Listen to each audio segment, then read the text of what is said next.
কালো আইন এই সংসদে পাশ করা হয়েছে। আমাদেরকে এই সংসদে কথা বলতে দেওয়া হয় না, কিন্তু দিন শেষে রাষ্ট্র স্ট্রাকচারাল রিফরমেশন তো হচ্ছে না, আমরা সেটা পারছি না, এটা আমাদের ফেইলিওর। আমরা বারবার বলে যাচ্ছি। Honourable prime minister Tariq Zia, it's very unfortunate আপনি পার্লামেন্টে থাকা অবস্থায় এই ধরনের নাটক করা হবে এবং এটা ডিরেকশন আপনি দিবেন। মানে আমি জানি এটা স্ক্রিপ্ট রাইটার কে ছিল। পুরা স্থানীয় সরকার ব্যবস্থাকে সরকারিকরণ করা হইলো, দলীয়করণ করা হইলো। আপনি নির্বাচিত হয়ে আসেন, সমস্যা নাই, আপনি যখনই সরকারের বিরুদ্ধে কোনো অবস্থান নেবেন আপনাকে চাইলে সরকার বাদ দিয়ে দিতে পারবে। এই ধরনের একটা কালো আইন এই সংসদে পাশ করা হয়েছে, এই ধরনের কালো আইন।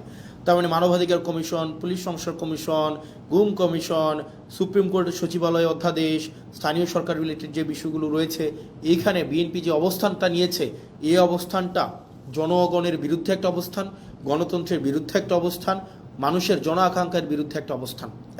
আমাদেরকে এই সংসদে কথা বলতে দেওয়া হয় না। আমি একটা এক্সাম্পল দিই।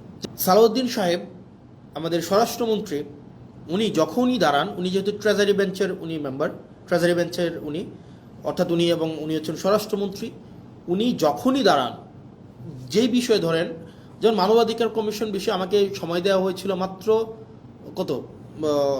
আমাকে সময় দেওয়া হয়েছিল 2 মিনিট, আমাকে সময় দেওয়া হয়েছিল মাত্র 2 মিনিট, আর এই বিষয়ে সালাউদ্দিন সাহেব 40 মিনিট কথা বলেছেন। 40 মিনিট। আমাদের সুপ্রিম কোর্টের সচিবালয়ের বিষয়ে আপনার 8 মিনিট কথা বলেছেন আপনার আক্তার ভাই, আসাদুজ্জামান সাহেব কথা বলেছেন অলমোস্ট 40 মিনিট।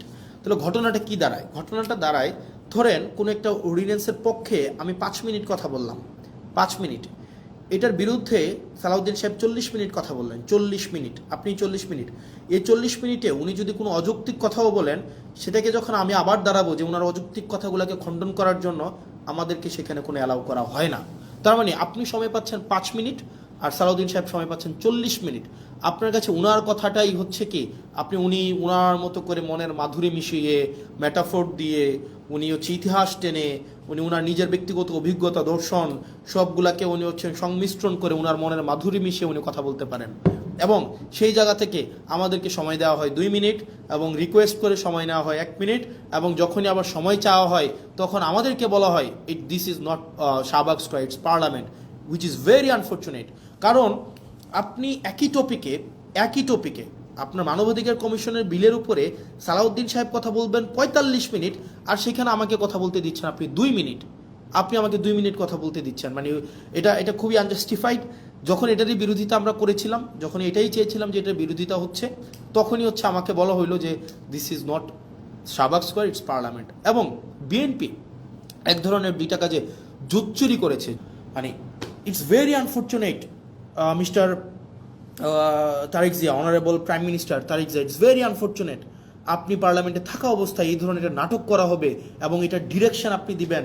মানে আমি জানি এটা স্ক্রিপ্ট রাইটার কে ছিল, এটার কোরিওগ্রাফার কে ছিল, এটার ডিরেক্টর কে ছিল, আমি জানি না, কিন্তু আমি এটা বিশ্বাস করতে স্টিল চাই না যে এখানে আপনার এখানে কোনো ধরনের আপনি ব্যক্তিগতভাবে এখানে এটার পৃষ্ঠপোষকতা করেছেন, এটা আমি বিশ্বাস করতে চাই না। প্রিয় দেশবাসী, আমাদের দেশ যেদিকে যাচ্ছে, আমাদের বাংলাদেশ যে পথে হাঁটছে, আমরা যেদিকে যাচ্ছি, কোনো ইতিবাচক বার্তা আমাদেরকে দিচ্ছে না।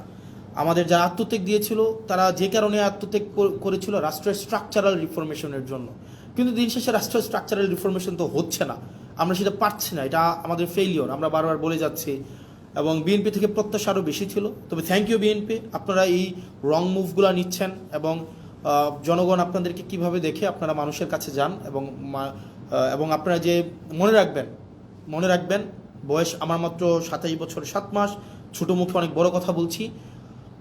আপনারা সংখ্যাগরিষ্ঠতার যে একটা আত্মতুষ্টিতে আপনারা ভুগছেন, আত্মবিশ্বাসী হওয়াটা ভালো, কিন্তু আত্মতুষ্ট আপনারা যেভাবে হচ্ছেন যে আপনারা যা ইচ্ছা তা করতে পারবেন এই সংখ্যাগরিষ্ঠতার 2/3 মেজরিটির এই বড়াই দিয়ে, মনে রাখবেন সংখ্যাগরিষ্ঠতা কখনোই ভালো কিছু নিয়ে আসে নাই। আপনার 96-তে, আপনার 91-তে সংখ্যাগরিষ্ঠতা ছিল, আর at the end of the day রাষ্ট্রের সংকটের দিকে আপনারা নিয়ে গিয়েছিলেন। 2001-এ যখন আপনারা সরকার গঠন করলেন, তখন আপনারা সংকটের দিকে নিয়ে গিয়েছেন। রাষ্ট্র, সরকার, জনগণ আপনাদেরকে সুযোগ দিয়েছিল আপনারা আবার ইতিহাসের ইতিবাচক একটা অংশের পার্ট হওয়ার, কিন্তু দুঃখজনক বিষয় আপনারা সেটা হন নাই।